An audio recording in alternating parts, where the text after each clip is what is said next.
if you're watching this on YouTube, this is a cut down version of the reaction, the highlights of it. If you want to watch the full thing, the full watch along with us, queue up your own copy of the episode and watch our full reaction over on our Patreon. And you can watch every single episode of Deep Space Nine and TNG up to this point in release order, and TOS as well, even over on the Patreon. So go check that out. We are back at Deep Space Nine, space station right outside of Bajor. How you feeling? We took a little break, but we've been trekking along at the max speed limit of warp speed 5, and we're finally back at the station. Had a nice little run of a couple episodes with our friends on the Enterprise. One really good and one okay. Forgive me for saying if I'm not the most excited to be stationed back at the old DS9, but as I say every day, well, can't get much worse than... That's what you say every day? Every day. No. Yeah, It'll be fine. This show has been weird because so much of the first season, were highlights among just a middling first season. And then we get into the second season, and it was so good. It started off so strong, and then we had Necessary Evil, my favorite episode thus far.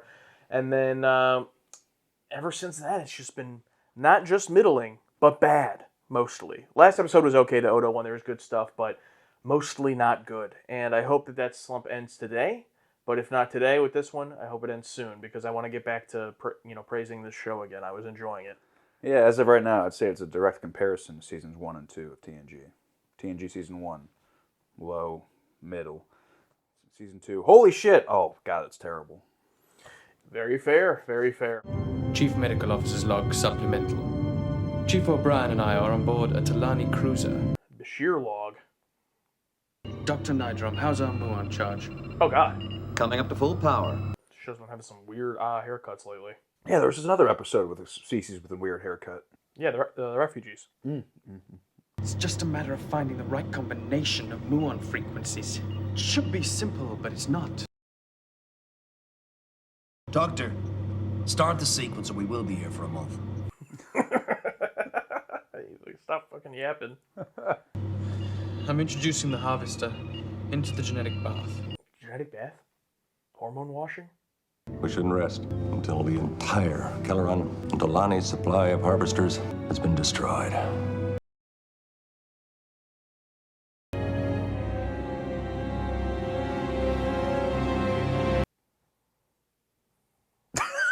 Okay.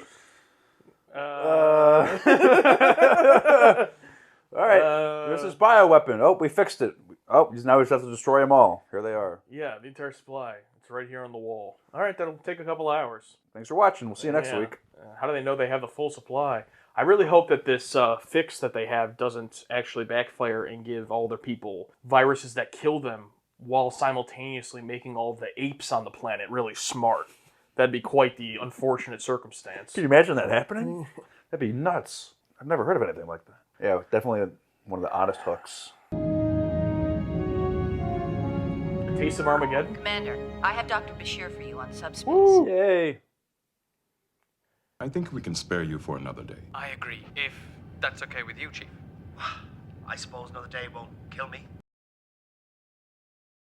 That's the spirit. Then we'll expect you back day after tomorrow. Yes, sir. Miles, you need to come home and feed Molly. I don't want to. I'm doing important work here. What is this? Weapons aren't allowed up here. Didn't last very long. Nope. Of course, right as they're about to do the last batch. Who would have thought?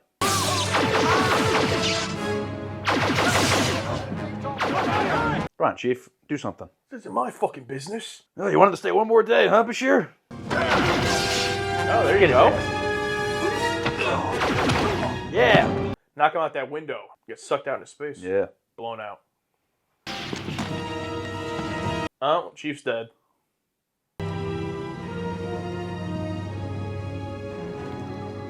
Or doesn't even know. It's just going to slowly infect him. They're all dead. We will be too if we don't get out of here. O'Brien to Ganges. Computer, activate remote transporter sequence. That's pretty neat. Just a computer able to remotely transport. You don't even need anybody to do it. Just fully trust the machine with your life. I'm programming the system to overload 30 seconds after we transport. Let's go. You trust the machine with your life every day when you drive a car. Well, no, I have manual control over the car. Yeah. Doesn't the transporter have something that can scan, hey, you have a disease on you or something? The ambassadors refuse to speak to anyone but you. Show them to my office. I'll be right there. Yes, sir. I'll have to cancel that order. Sorry, your order is already being processed. We cannot cancel. Both of my officers are dead? Along with some of our greatest scientists. We're sorry you had to share in our misfortune. What happened? So they're clearly in on it then. It appears one of your officers, a Chief O'Brien, I believe, inadvertently tripped a security device. Yeah, right. Please extend our sympathies to their families. I'll do that. Okay, that's an interesting angle. Wonder what they're actually up to right now. This is them right here.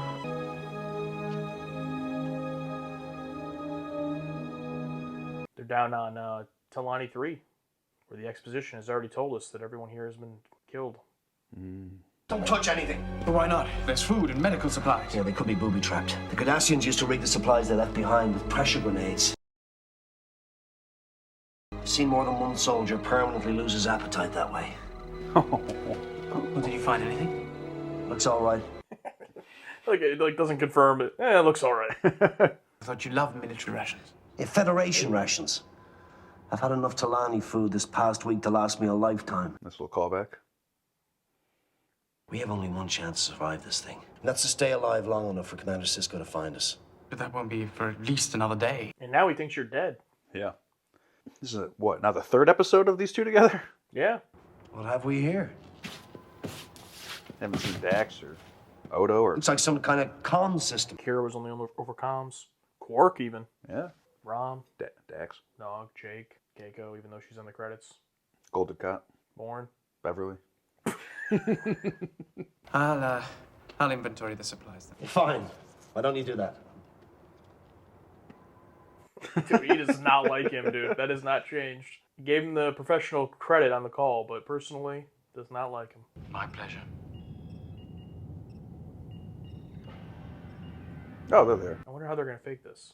Use an AI video. Oh, no. I'd like to talk to the chief of security for that ship. So would I. Remember, they lost people too. I know the next few days are going to be hard, but we all have jobs to do. Dismissed. Great Cisco moment. Yes! We get to see everyone's reaction to it. I mean, if there's one thing that I love about, you know, when we know something the characters don't, it's a character death. When we know they're still alive and we get to see them react So, to it. Having any luck? We should stop asking me that. At least you're doing something constructive. You just keep your eyes open for any Kelleran soldiers. Don't worry. I will. I don't want to see Keiko's reaction, though. It's going to suck. Yeah. I love every minute of it. You know, I was looking forward to the celebrations on Talani Prime. I don't know if you noticed, but Talani women are quite attractive. Of course not. But you are married. Just because you're married doesn't mean you stop looking at women. Just as long as you don't let your wife see you look. Damn. Women. That's all you think about. No, it isn't. No, I do think about them a lot. He's Playboy. I just look at you and Mrs. O'Brien and I... What about me and Mrs. O'Brien? Nothing. What? Nothing. Absolutely nothing. Too late now, boy. It's no secret that your assignment to this station hasn't been conducive to your marriage. Say that again? Yeah, bro. Why don't we just forget it? You can't just forget it. What do you know about bro's marriage?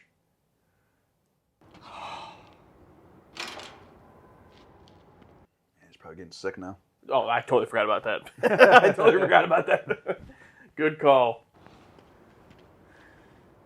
What are you, cold?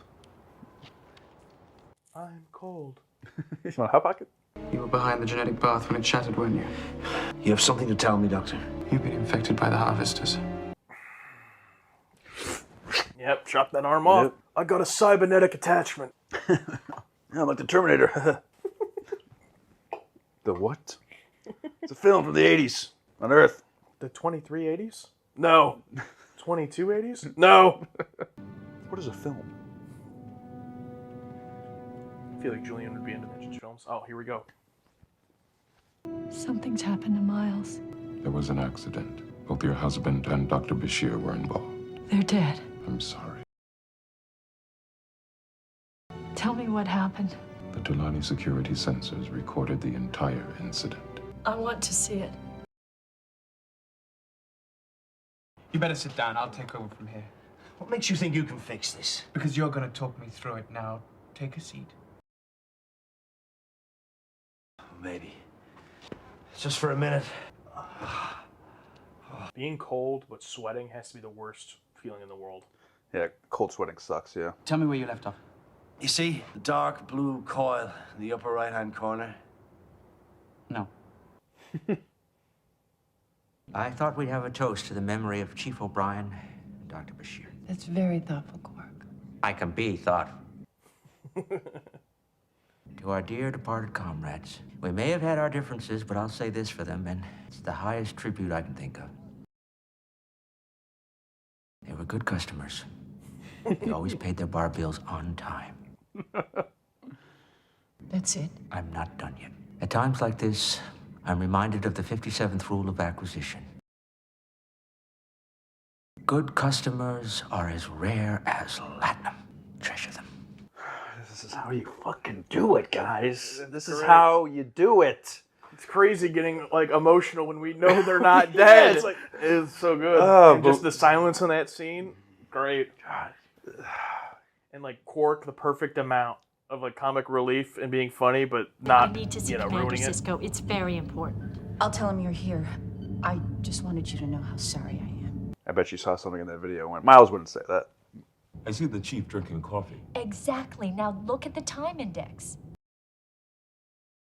That's right. Late afternoon. Miles never drinks coffee late in the afternoon. It keeps him up all night. Good wife. Yeah, imagine if she just didn't watch that. Right? I can't bear to watch my husband be Vaporized. Yeah. So who was she? Who? Not quite close. We were crazy about each other. I used to think, Julian, you lucky devil, you found the perfect woman. What do you think? Good. Put it back in the comm panel. Hope we get to hear the rest of that story. Yeah, why did they break up? What happened? Try retuning the RF oscillators. So what happened? With you and police. There we go. Sometimes I wake up in the middle of the night and I think to myself, will I ever find anyone that wonderful again? The oscillator's working, but the frequency is still fluctuating. He's me. I am him. What is it? My legs. I can't feel them. Bro is breaking down. We were about to leave for the memorial service on Tulani Prime. You're welcome to accompany us. Perhaps we will. I want to know how they're going to find out about the tampering of the video. Chief, it's working. Either way, if they find him alive, it won't matter, because clearly they're still there. Yeah, true. It's just the greatest adventure of them all. Pitfalls and setbacks and mistakes. It's a journey worth taking, because you take it together. No, Keiko's been unhappy about us coming to the station. We still argue about it, but that's all right. Because at the end of the day, we both know we love each other. Chief. That's all that matters. Chief. Do you agree with that? Oh, 100%. Yeah, I mean, fuck, dude. I can't relate. You will one day. No, I won't. No. No, I won't. I knew that'd be your answer. Look at the time index when the call for transport came in. 15:34. That's a full 3 minutes after the accident on the Tulani cruiser. If either Chief O'Brien or Julian made that request. They would have been alive after the fail-safe device went off. Chief, don't leave me now. Breathe. That's better. Oh, damn. Tell me, Julian, ever talked to that ballerina of yours? Not since I left Earth. They killed all of the scientists. Not all of them. You're too late, Sharat. No, Doctor, he's right on time. It's not enough to simply destroy the harvesters. We have to be sure no one can ever recreate them. The only way to do that was to eliminate everyone who possessed such knowledge, including the two of you. Oh. Interesting. As long as the knowledge exists, there's a danger it may be used. What about you? I truly am sorry, Doctor, but at least you have the consolation of knowing that your deaths will be for a noble cause. Interesting. Okay. I like it. Yeah. I mean, I don't agree with them, but Oh no, but in but I terms like of, that. but in terms of it's not just one of the species doing it. The fact Yeah. that they are still in peace agreement. Yeah. I knew that they were both in on it because they were both lying to Cisco. I just didn't understand why they would both do it. I thought it was for like, sell the weapons for money. You know? Yeah, I thought one of them was flipping, like one was betraying their people. For... That would have made sense too. Yeah, but I like this explanation. I want to die on my feet. What a fucking man, dude. I'm sorry I didn't get us home, Chief. You did your best. It's been an honor serving with you. Oh, thank you, Chief. That means a lot.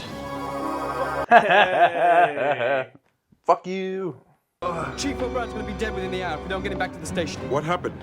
He was exposed to the harvesters. But you can only go at warp 5. Commander Cisco is hailing us. I thought he would. By firing on this vessel, you've committed an act of war against the Federation. Yes. Your officers are the only two people left who've seen the data concerning the development of the harvesters. They have no intention of using that information. Their intentions are irrelevant. The fact is, the threat remains as long as the knowledge exists. Bro, the Federation is gonna blow your shit out, dude. He's aiming his vessel straight for us. Man must be crazy. Fire phasers. Boom! Head back to Talani 3. Prepare to take the other runabout in tow. Ambassador, You beamed over to the other runabout. sensors indicate the other runabout is no longer in orbit. Then where is it? I don't know. I forgot there was two of them. Maybe he and the others weren't on that runabout we destroyed. They could have transported to the other runabout while our sensors were down. Yes, thank you. Thank you. But we saw them die. He didn't. Did we? No, he's saying that we saw them die. We can, whatever. How's my patient? Better. Can I go home now? You know, Mrs. O'Brien, they say that when two people face death together, it creates a bond that cannot be broken. I never believed that until I... Julian. Oh. Of course you'd like to be alone. I understand. It doesn't mean I like you, brother. Miles, he saved your life, you know. He's never gonna let me forget it. Miles, you never drink coffee in the afternoon. Well, sure I do. You do? Oh, what a great ending, dude. Wow. What a great ending. What a great button. That is wonderful. Oh, wow. That's awesome. So it was just by complete chance. Oh my god, it is great. I mean, whether it was she was just wrong, like a classic spouse thing, or just, it could even be, you could read into it as like the cope, the cope of not wanting to think he's dead, to grasp onto anything. But either way, hilarious and great ending. By pure chance. We just watched episode 13 of season 2 of Deep Space Nine, Armageddon Game, I think, right? That was the name? Yeah. Very generic. Now we're going to talk about it, but first, our whiteboard reactions. And for me, I said, we are so back with the S underlined, because I give the episode an S. Well, very interesting. Well, Josh, if there's anything I hate, it's a dry spell. And you know what I have to say to this dry spell? It's over. That's my joke. Oh, I thought you were going to chug it or something cool. Oh, God, no. Well, yeah, it's over. Hopefully for a while, but you never know. Could go right back into it. But this one, I thought, was one of the best we've seen so far.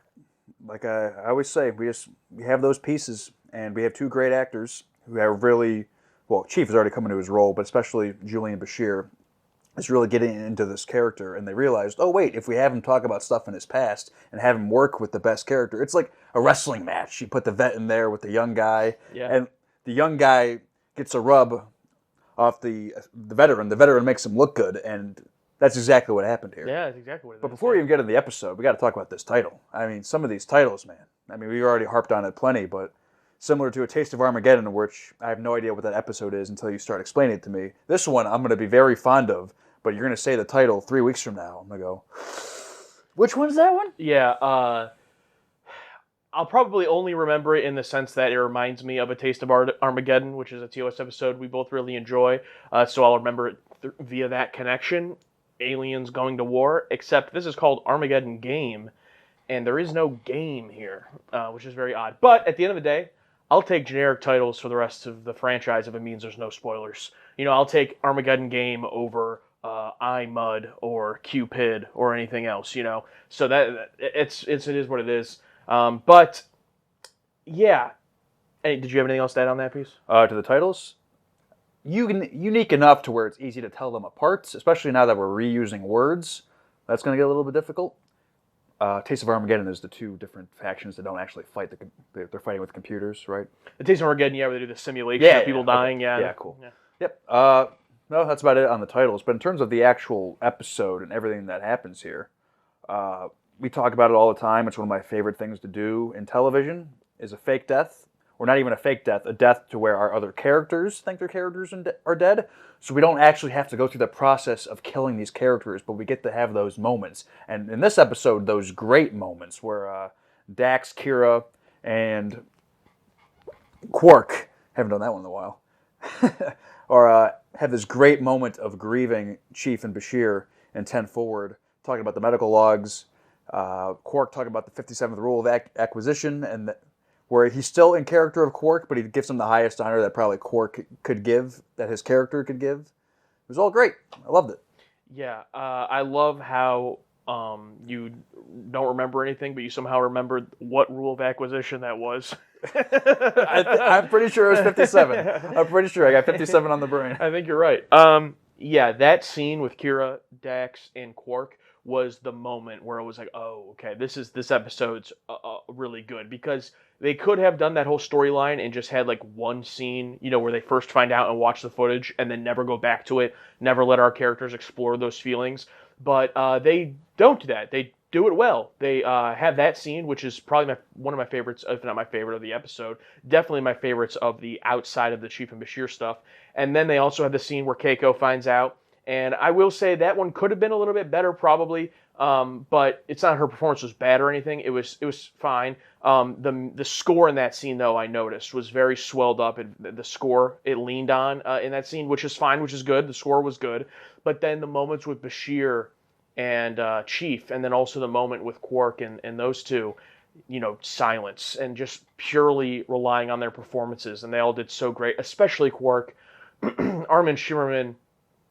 Anytime you can take a character like that, the best thing about having like a comic relief type character is when once they get serious, it's serious. So like when he comes over and he's still doing jokes, still doing little jabs, but he's actually genuine about the situation. It makes it like, damn, this is legit.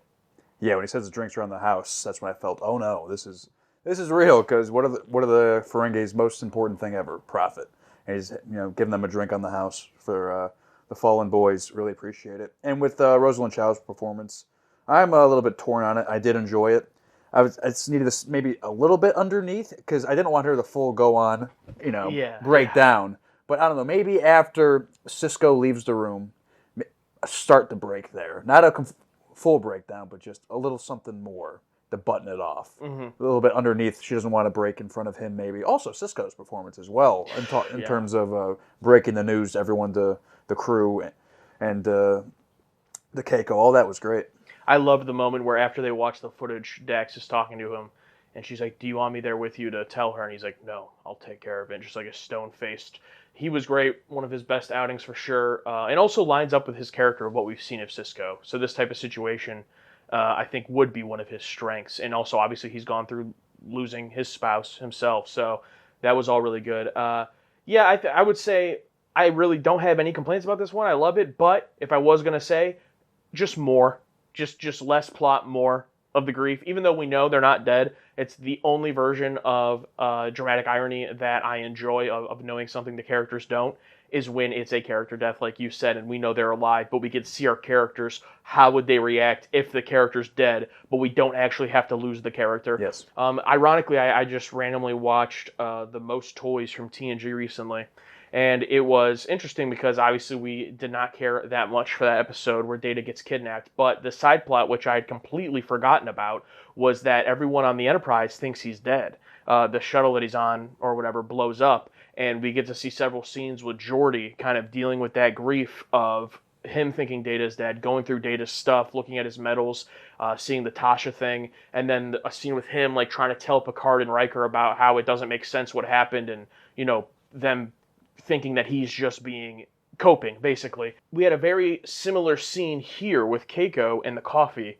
where she goes to Cisco and is like, he doesn't drink coffee in the afternoon. Look at this video. They tampered with it. And I love that they all just believed her immediately. Like, I love that it wasn't, are you sure? You're probably just, coming to terms with this. You're in denial. They just believed her immediately. And I really loved that for these characters because it really represents, like, even though it's not all Starfleet and they're on this Bajoran station and, they have all their little motivations each individually, it's like they really do kind of feel like a unit. They kind of all trust each other. Like, Keiko's just a civilian, basically.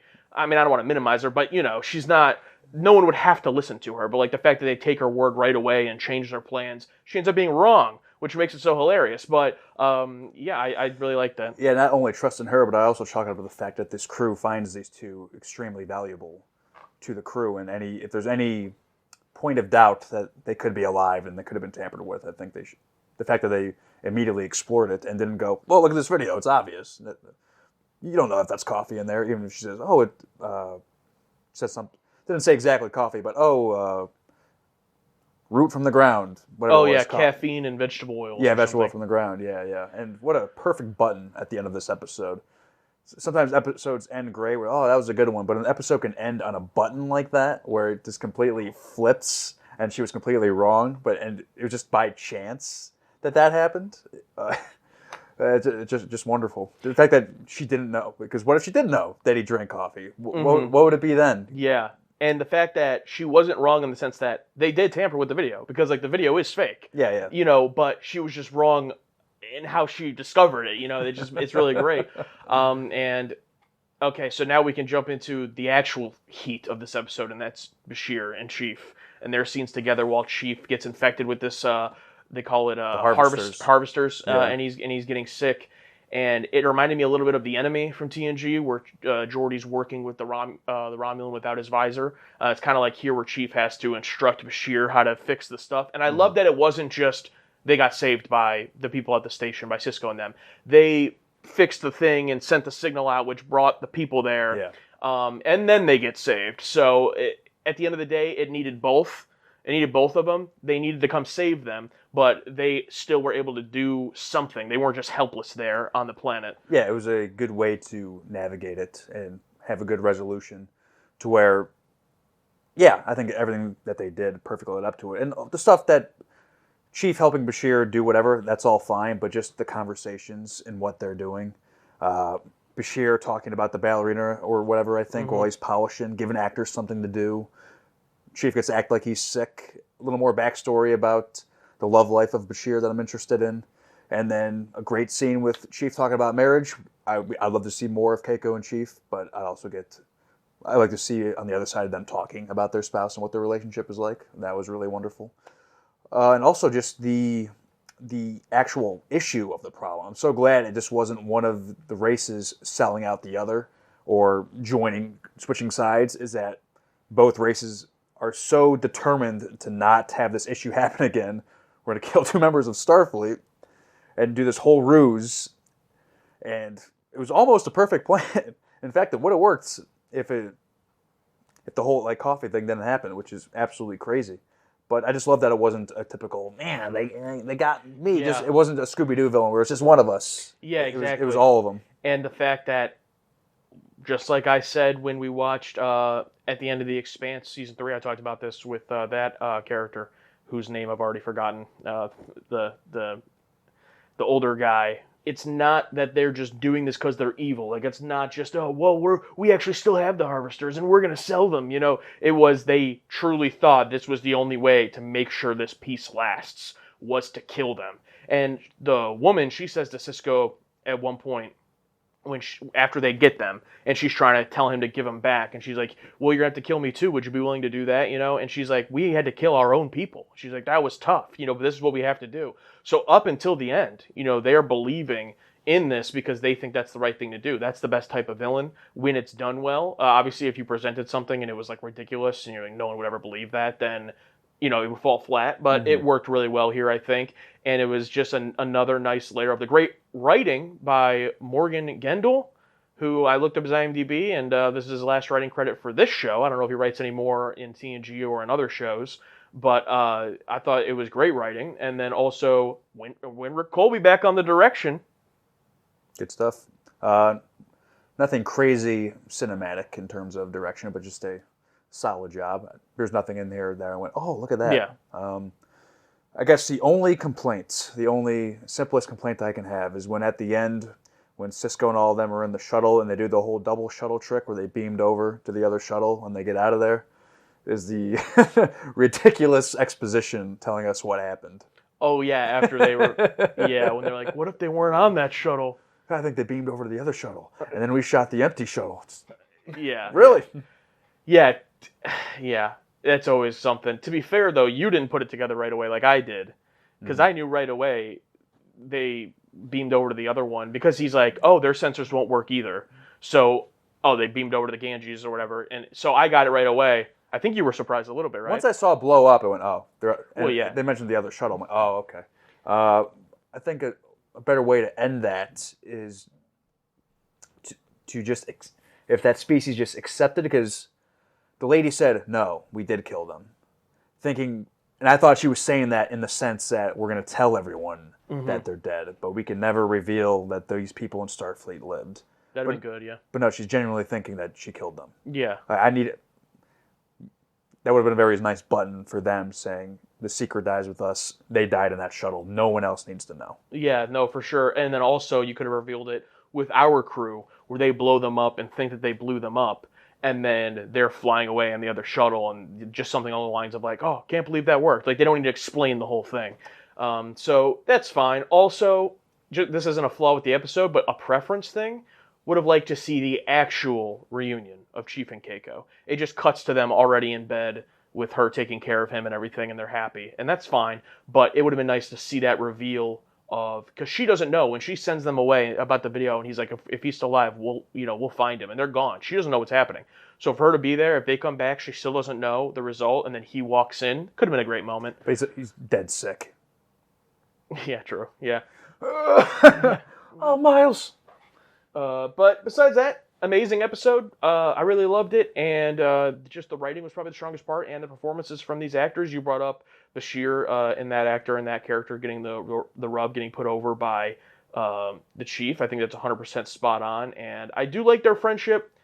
I don't know. We'll see how it goes, because they've had 3 episodes together now, and this theme of Chief not liking him. Like, I get it. It's a funny thing. I would like to see more, probably, than just that. Like, after going through this, and then the end of the episode, he's still annoyed by him. It's like, okay, are we ever going to get past this? But maybe they never even address it again. I don't know. I hope it's just a running theme throughout the show, and then it just slowly builds more and more. Because I would hate for them to drop it and never address it again. I hope they're doing it on purpose, that it's going to pay off somehow. And I'm okay with it. I didn't need a cute button in sense of something racquetball or whatever. It's just, let's leave it at this for right now. And I hope they're going to pick up on it later. All right. Because the ending button was perfect. So, if you don't know what we're doing, right now we're going over to patreon.com/target audience, where for every single episode of Star Trek that we watch, we put up a post, and you can comment, let's say, a few short sentences, a paragraph of what you think about the episode. Fun facts, your personal history with it. Do you like it? Do you hate it? And there's a chance that we're going to read it right now. So head on over to patreon.com/target audience, sign up today, and let us know your thoughts. Nolan says, when a people is so committed to peace, they almost go to war. Fools. That's a good quote. That is a good quote. All right, Michael Ministo. O'Brien must suffer. Oh, we've changed. So I guess O'Brien is the Troy of this show. This is one of my favorite episodes from Season 2. I don't know that it's amazing or anything, but it really plants the seed for a potential O'Brien-Bashir bromance. Question, do you think the Trek shows are better with bromances, Kirk, Spock, Geordi, Data, and would you want to see more of those types of relationships in Trek shows moving forward? Yeah, absolutely. It's a great storytelling tool that can use to build backstory of characters, build relationships, build tension. And a great through line throughout the series. I mean, the relationship between Bones and Spock from the TV show all the way to the movies just did like an emotional roller coaster. And I think they're great. And I don't think gender matters. I love seeing relationships between the characters, friendships. You know, whether it's something like like Spock and Bones, or you know, Geordi and Data. But I also love seeing like the Dax and Kira friendship that's been blossoming in this show, going back to, you know, TNG. Like, I mean, obviously Riker and Deanna is a little more on the relationship side, but you do feel like they have this kind of platonic bond as well. So yeah, I enjoy that 100%. And you know, I'm trying to think of an example or something where I wouldn't enjoy it. I can't think of it. If everyone was buddy, maybe. Because everyone's friends, no one is. Yeah, and I love the dynamic here where it is almost a hate-love relationship. Yeah, like a frenemies. Yeah, where we can build on this. We can go up and down with this. We can have different stuff happen. And then Quark and Odo would be another kind of example. Yes, of that. exactly. Yeah. That's even a better one. Absolutely. Octopus says, good episode, but I don't like that Keiko is revealed to be wrong. It undermines her character and the O'Brien relationship for the sake of a cheap, throwaway gag that's not even funny. I 100% disagree. And look, as someone who is married, and I've been married for 5 years, and we've been together for almost 11 years, and, you know, I would like to say that I know my wife rather well and she knows me rather well, but there are situations all the time where one of us would swear that we know something about the other person as trivial as drinking coffee. I mean, the amount of times I've had that exact moment that they've had on screen where, you know, my wife would say like, "Hey, you don't like this, do you?" And I'd be like, "Oh yeah, I like it." What? No, you don't. You hate this. It's like, well, no, what are you talking about? Or you know, vice versa, where with moments like that with me and her. So I'm not going to act as if my anecdotal experience is every single couple ever, but I think it's pretty common. I think that's why it's a joke that works in the show, because it's very relatable. Yeah. I don't think it undermines her at all, because the point of it, of her finding the thing in the video and saying that to them, I would actually argue her being wrong makes it stronger, because it's not about the detail. Like, it's not about her knowing her spouse so well that she knows this detail. It's just the fact that she cares about him so much that she is locked in. She didn't just watch the video to, you know, have the grief of seeing her husband die. Like, she would do anything, whether she's right or wrong, to try to save him. And I think that makes it even stronger. So that's my perspective on it. Yeah, 100%. And as someone who's been horrible in relationships his entire life, my perspective is I love it. So there you go. Loot Narspar. I like the mass murdering villains. They seem like really nice people. I'm glad they achieved world beings.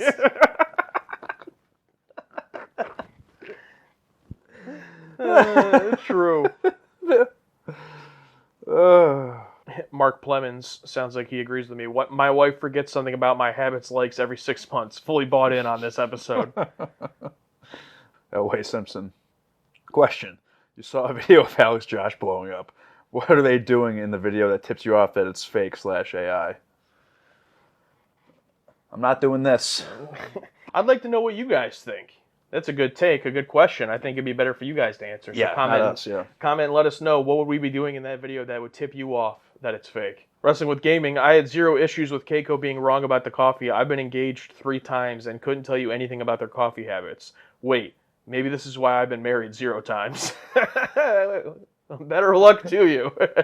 Oh, gotta mention this. Pixels at Dawn. A TOS episode title if I ever saw one. There you go. Very similar. There you go. Very similar. Got to give it up for maybe the biggest defector of all time. Ken R.